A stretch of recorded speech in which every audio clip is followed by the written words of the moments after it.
Welcome to the Erasing Shame Podcast, Season 1.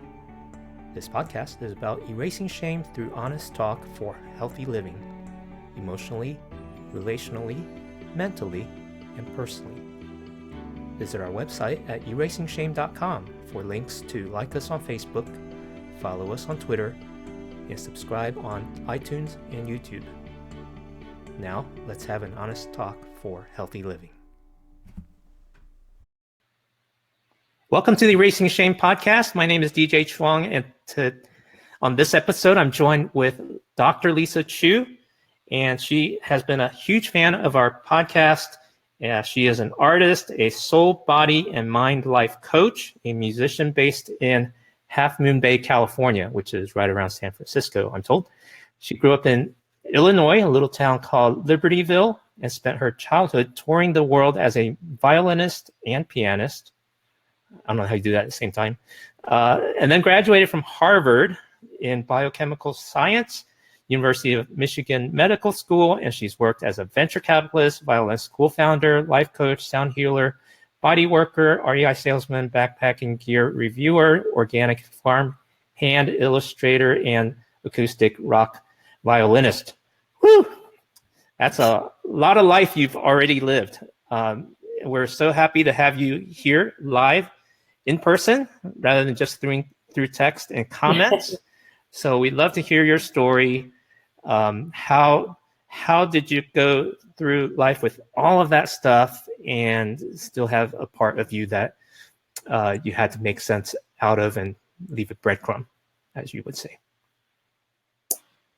So yeah, do you want to just dive into that, or do you want me to share about? I'm all ready to talk about like my definition of shame, because I know that's something. Oh yeah.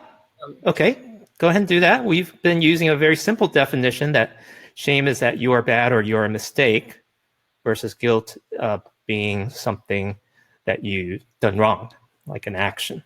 Mm-hmm. So what would you add to that, Lisa? Yeah, so I've been thinking a lot about this question as I've been watching the podcast, because it's been very thought-provoking. You know, what is it? What is shame? It's very elusive for me, because for me, shame is everything I don't talk about. The things that I don't say. It's the things that I don't feel. It's the things that I trained myself not to think, feel, and do, out of a fear of losing love.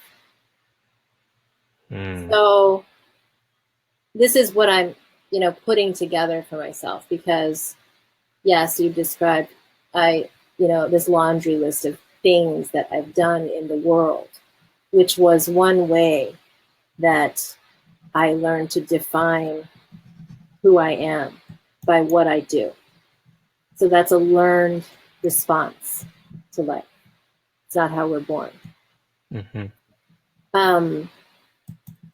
So what I'm noticing as I grapple with these feelings of, always wanting something without being able to name it, and always wanting to be somewhere else other than where I am, and really getting very curious about exploring that. Where does that come from? What is it for me? It is about this, this learned response of disowning parts of myself in order to feel safe and okay in the world. And that's shame. Anything that's disowned and put down into a box that cannot be opened or shown to anyone out of fear is what I experience as shame. That image of like something you put in a box in the basement and shove it in the back corner of a closet where you never want to see it, and you don't want anyone else to see it either. Mm-hmm. And most of, we all have something like that. And we've learned how to get by in life without ever going down into that basement and looking in that box. So in one sense, it's even farther back than the skeleton in the closet. Yeah, I mean, I don't use those. What does that mean to you? What does skeletons in the closet mean to you? It's just a cliche I've heard. Typically, it's when someone has a bad thing that they've done get outed, and they call that a skeleton in the closet. Yeah, so I mean, I will be speaking tonight. So first of all, I want to say that the reason I'm a huge fan of Releasing Shame as a podcast, as a space that you created with Eunice and Natalie, is that it's such an honest space, and it's so human and so real and so personal from what I've seen so far and heard.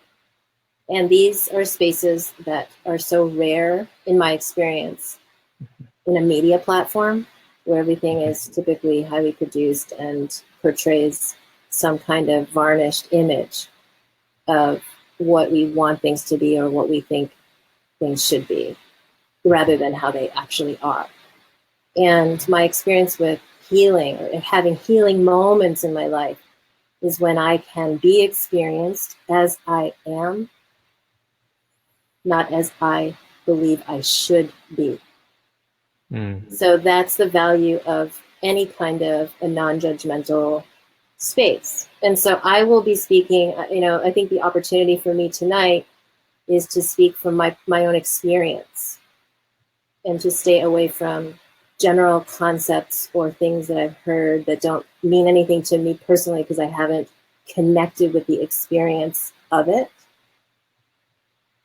And I think that's also healing. Because I'll just say this about what I'm also like learning and uncovering about shame, particularly in Asian American cultures. So, I mean, this is like really fascinating to me. Like, why do we have this as something that we just assume is part of our value system is shame in a way, that we kind of have to feel it or we're not good enough.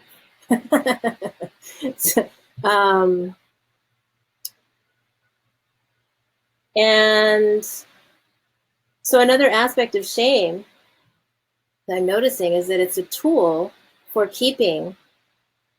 So as long as you can keep people disowning parts of themselves, like actual honest experiences and feelings that they have, you can keep them hiding and in submission to an outer authority. So if you notice, a lot of us have had childhood experiences where shame is used as a tool to gain control of another person's response to a situation. To either say, you're not allowed to feel this, you're not allowed to say this, you're not allowed to do this because I say so. So then so the child learns to put those things in a box. Okay, I won't feel that, I won't say that, I won't do that. If it's, if the personality or temperament of the child is to be obedient. Yeah, that would be me. Yeah, and obedience is another virtue in our culture. That if you're obedient, you're good. If you're defiant, there's something wrong with you. We have to solve you. You're a problem.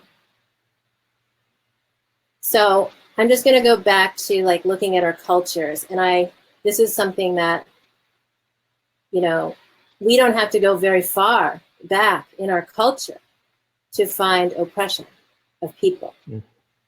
Like China, thousands of years of a single emperor ruling, right? And then look at modern history.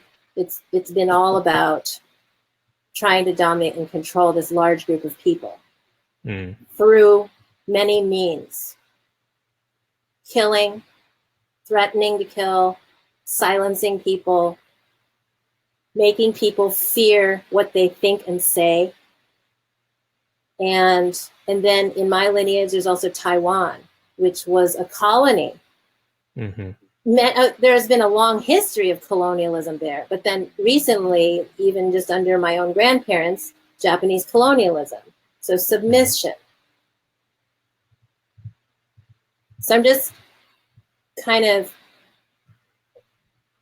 putting these out there because I'm discovering that the seeds of shame come from a long line of history of people being shamed into submission by governments, by family members, by people, citizens, neighbors. And so it's not something very far away or very distant. It's alive in the world, and it's alive inside us. And it's, like I said, in my experience, it's elusive. It's like we don't even know it's there because it's everything we've denied. So the antidote, you're on this podcast, we're talking about what's the antidote to shame. And, I'll borrow Brene Brown's words, shame thrives in secrecy and judgment. So by speaking about it and not judging what we feel shame about, we take away the nourishment of shame itself. And it takes courage.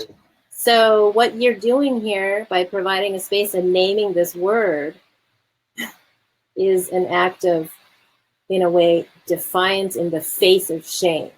Just by saying, I see you, I name you, I claim you in me, and I also choose to transform you and to release your power over me. Yes. That to me is what you're saying with erasing shame. So with that background, many nations, many generations of shame that's been perpetuated. And there's a sense where our parents did their best parenting the way they were parented. Yes. If they weren't parented in a emotionally healthy way that allowed us to be better in touch with our feelings and knowing what to do with them instead of just stuffing it down and behaving properly, feelings and emotions have a way of coming out sideways. Yes. And some of that shows up in shame if it continues to fester. So how has that shown up in your experience growing up in an Asian family? Doing what you've done? This is, okay, so we were talking about different responses in the child to being shamed. And how, and I'll just speak about, let's just say that shame is a reaction to trauma, emotional trauma. So there's part of us that was hurt emotionally, at a very, very young age, before we could verbalize. There was like a recoiling. There was a sense of threat to connection. And it for an infant, connection is food. So we know now that it's not just the survival of the physical body. I don't know if any of you heard when you were growing up, all you need for survival is food, shelter, and clothing. Well, now we know from neurobiology that an infant requires touch and human facial connection in order to survive physically and for the body to develop in a healthy way. So that's a nuance that we now know from more years of observation. So how does this show up? So when we're traumatized, just any trauma, the body goes into, the first response is fight or flight. The second response is shutting down. So we also know this from neurobiology now, that the default state of humans is social engagement and connection. So eye contact, facial expression, relaxation, nurturing, sharing food. These are actually the default relaxed state of human beings. That's how we survive, actually. When that is threatened, we go into fight or flight, and then we go into shutdown. So fight or flight is mobilizing resources, basically amping yourself up and starting to get fast. Just think about it that way. Like every response is fast, and you go as fast as you can until your body is depleted and you have to go into shutdown, which is a freeze mode, and you're feigning death. That's the reptilian response to threat to life. It's in all of us. So if you look at that, like I look at that, and to me, I see for fight or flight, I see achievement addiction, basically success in most of the industries that we see available to us to be, quote, successful. That's a fight or flight sort of a mode, like everyone's running. We now hear about burnout on a large scale and across many industries. And to me, that's everyone sort of collectively running out of gas to do the fight or flight and getting into shutdown. And shutdown to me sounds a lot like depression. Sounds a lot like the lows that people describe when they talk about their lows. It's like no motivation to do anything, just sleeping a lot, just no interest in anything, just dead to the world. So basically, my response, you look at my life, my response to the emotional traumas of growing up in a house where there was not only a lot of relational discord between my parents, but also raging, unpredictable raging. So my response, my personal response, and everyone in a family has a different response, right? My personal response was, there was a part of me that learned how to shut down and focus on violin and piano. Because I could do that. I was blessed with the ability to tune into what a teacher was saying and get it right. So what on the outside, what looked like praise and admiration and A pluses and 100% on an academic level, and like, oh, how do you do all these things? That was my response to a traumatic environment. There was some interest also, but not in the way people from the outside look at me and say, oh, you must have been so passionate to pursue these things. It wasn't really like, at the time, I didn't know what it was like, okay, but I knew in my heart that I wasn't really choosing these things. I was just being a perfect student because that was a really good outlet for my attention. And I got amazing opportunities because of it. And so, just kind of looking at the lot, so what I'm talking about right now is some people will hear this as like, how can she be so ungrateful for all these things that she's accomplished? Like, why is she? So I just want to note that if that is a thought that's going through people's heads, that yes, that's another layer of the shame that keeps us from the truth of our own experience. So right now in my life, I'm going through this process of reclaiming my gifts, my strengths, and my true power, which is how I feel. So if I'm afraid, someone else could have the same accomplishment and behavior on the outside, but what goes on inside is totally different. Yeah. So we don't know. I mean, that's another thing. Like that's the problem with only interacting with images of people.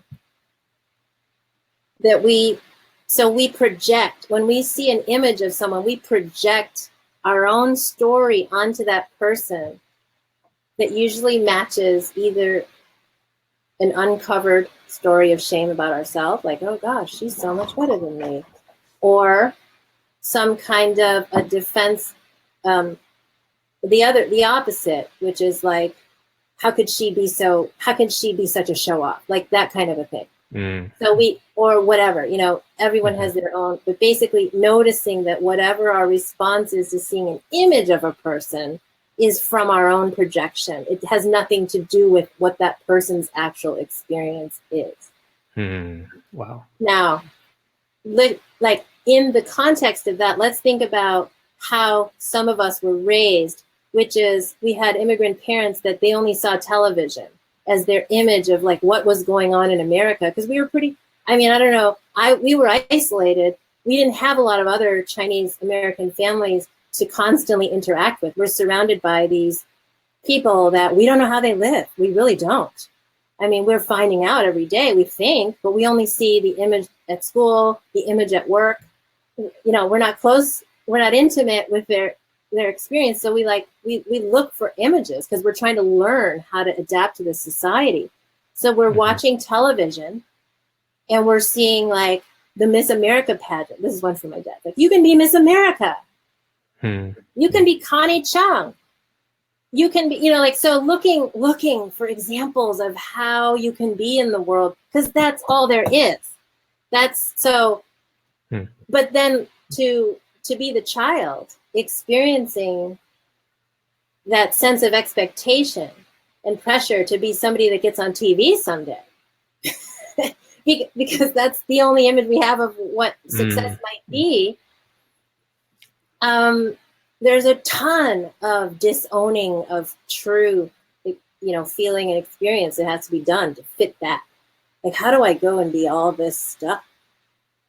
How do I hold all of that? And then what do I have to ignore of my own instincts and impulses and exploration, the freedom to explore?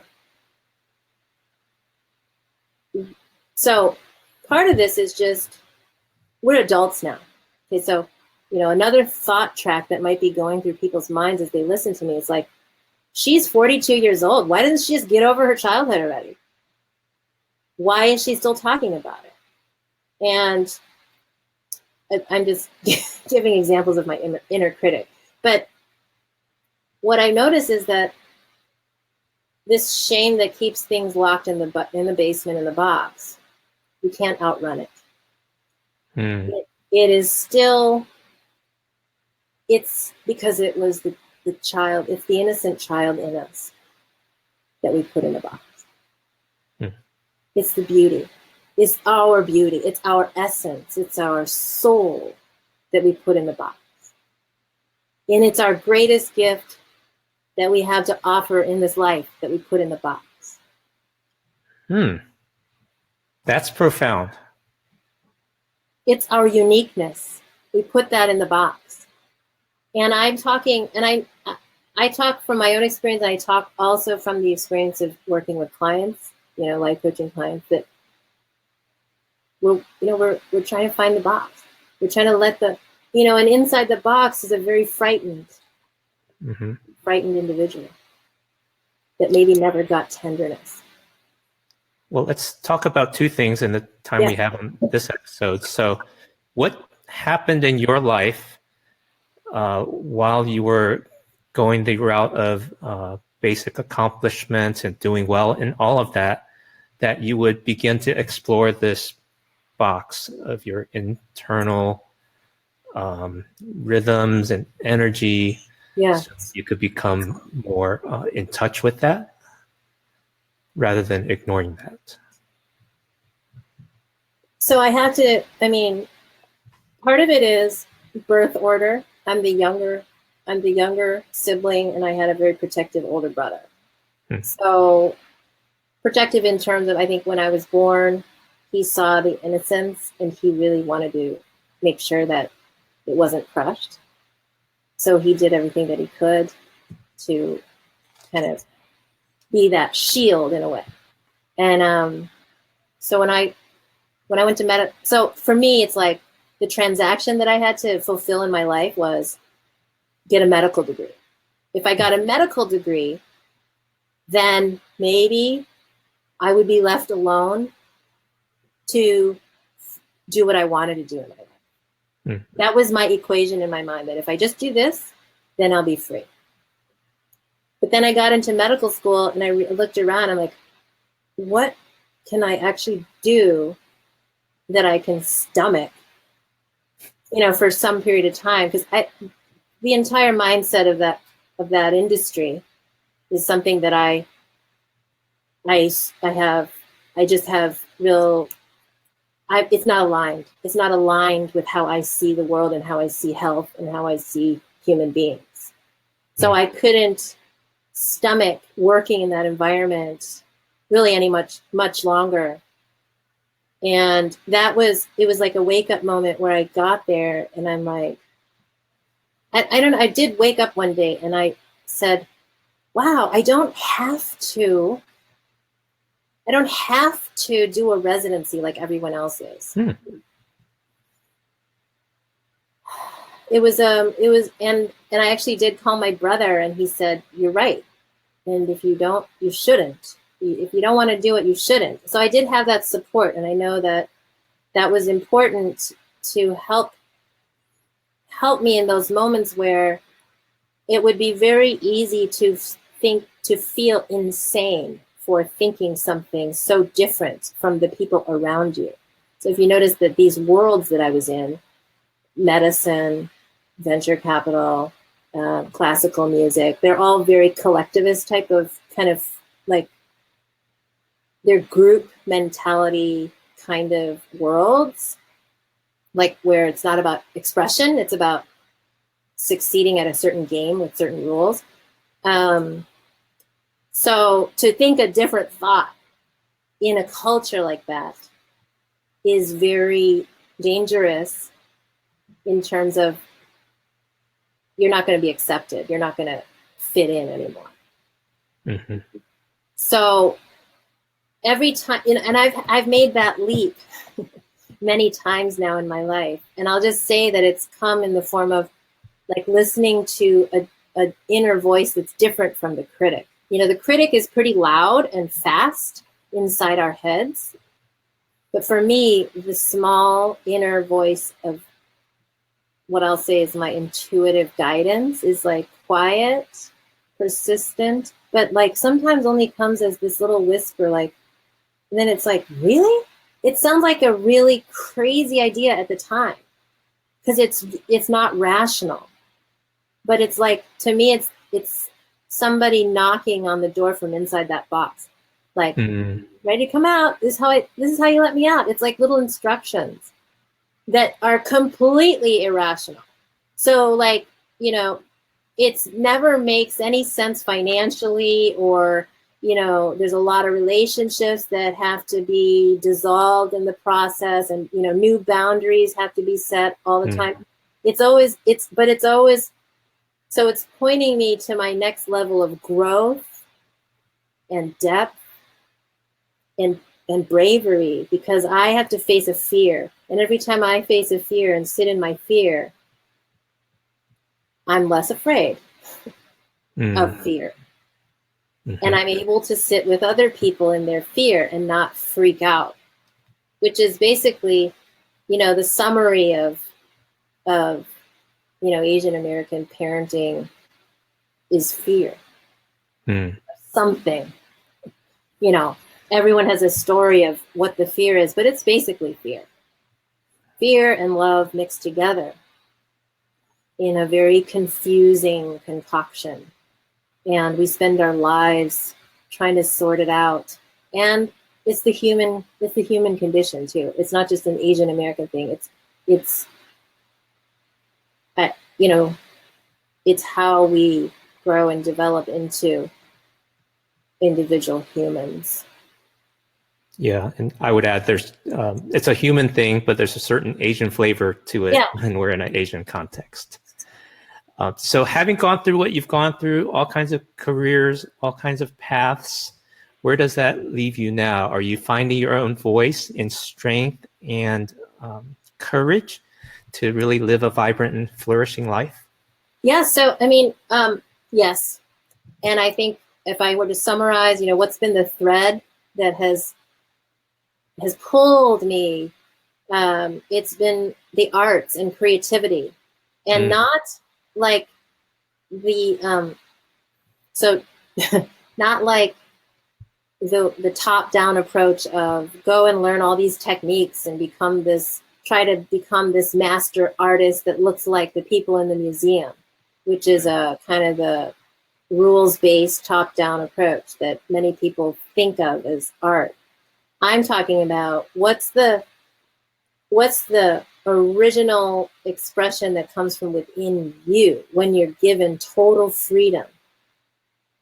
And that's basically been my work of the last 9 years of my life, starting with improvisation, music improvisation, visual art, now most recently with drama therapy, creating autobiographical therapeutic performance. And that was just this past weekend, actually, that I created my first piece. And I'm going to be creating a full-length piece for this October in San Francisco with guidance from a drama therapist and with a group of other people doing the same thing. And those kinds of experiences for me, when I've been able to be in a group of witnesses, reparative witnesses is a way to say it, but witnesses who are sitting in their own process, not judging, and also working through their own freedom of expression. Those have been the biggest healing experiences for me personally, to access these not new, but always there, but kind of disowned parts of myself, and bring them and give them a voice, and give them a transformative voice through the arts, through storytelling, and through movement and a whole body, embodied expression. So that's really where I am right now. And I'm bringing that also into my work with coaching. My coaching is becoming much more embodied, not just talk, but using drama and action methods to release feelings and expressions through the body. So it's fun, and and I also feel closer to my true contribution, to others by doing this. So it's really amazing that my own process feeds work that I can share with people who are really suffering. And I know the suffering because I am walking it. I know my suffering, and I'm open to being with others' suffering. So that's where I am. Well, thank you so much. Thank you for going through that journey, sharing a bit of that with us, and helping others to find the courage and the support and the care and the process to finding their voice and their expression and their unique contribution in the world. What's the best way for people to connect with you? I know you've shared a ton of resources with us, which I'll add into the show notes with this episode, but what's the best way for someone to connect with you, to perhaps approach you for life coaching or to learn more about your story? Oh, sure. My life coaching website is themusicwithinus.com. And that's probably the best place to start if you want to get in touch with me. Dr. Lisa Chu, thank you so much, and helping all of us to find the music within us. Thank you, DJ, and keep up the great work. This is a really beautiful space that you're creating, and I'm so honored to be part of it. Thank you, Lisa. And for listeners and viewers, stay in touch with us at erasingshame.com. Subscribe to our YouTube feed, iTunes, and like our Facebook page. Until next week, we'll say bye-bye. Thank you, Lisa. Bye. Thank you.